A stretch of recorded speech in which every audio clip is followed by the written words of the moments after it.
The great hall of the galactic conclave hummed with alien laughter.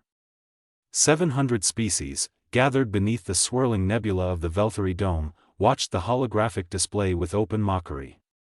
The projection showed a small, pale blue planet, insignificant, unremarkable, tucked at the edge of the Orion arm like a forgotten coin in a coat pocket. Ambassador Xerex of the Dorkai spread his 4 translucent wings and clicked his mandibles in amusement. Humans, he announced, letting the word drip with contempt, claim their ancient texts speak of gods who walked among them. Of weapons that could split the sky. Of warriors who fought death itself and won. The chamber erupted. Tentacles slapped against council seats. Bioluminescent species flickered in patterns that translated to uncontrollable laughter. They are a Type 1 civilization, said Elder Mu of the Prolith Collective, a being so old her crystalline body had begun to fossilize at the edges. They have barely left their own atmosphere. Their myths are the fever dreams of a primitive species. Only one delegate stayed silent. Commander Voss, the lone human observer permitted inside the conclave as a diplomatic courtesy, sat with his hands folded on the table. His face was calm. His eyes were patient. He did not argue. He did not protest. He simply waited. Captain James Hargrove stood on the command bridge of the USS Eternal Covenant and watched the stars. Behind him, stretched across 200,000 kilometers of cold vacuum, the Earth Expeditionary Fleet held formation, silent, dark, running 0 emissions. 240 warships, each one a masterpiece of human engineering built in secret over 37 years, hidden beneath the ice shelves of Europa and the red dust of Mars. "Sir," said Lieutenant Marcus Webb, not looking up from his console. "Galactic Conclave broadcast just came in. They officially voted to classify Earth as a non-threat primitive species. We've been denied seat status again." Hargrove exhaled slowly through his nose. "Acknowledged." Webb hesitated. "They were laughing, sir. On the open channel.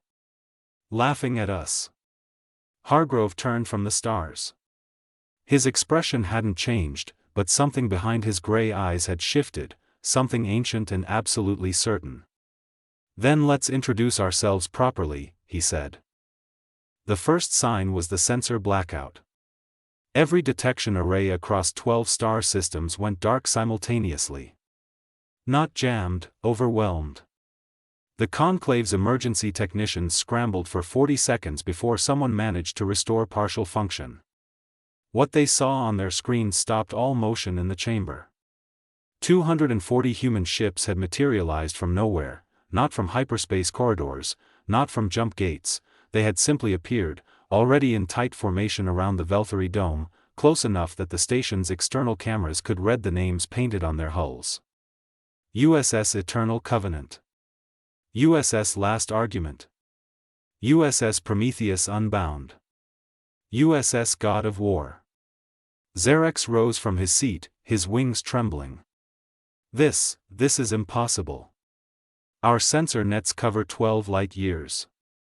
Nothing can cross that distance without using the jump fold drives your scientists said couldn't exist, said a calm voice over the conclave's open frequency. Every head in the chamber turned to the human delegate's seat. Commander Voss had not moved. He was still sitting with his hands folded. He was speaking into a small communicator. "Captain Hargrove," said Voss. "They can see you." "Good," came Hargrove's voice. "Ambassador, with respect, you studied our myths and called them primitive. You should have studied them more carefully. We didn't write those stories because we were afraid of the dark." A pause. "We wrote them because we remembered what we were capable of."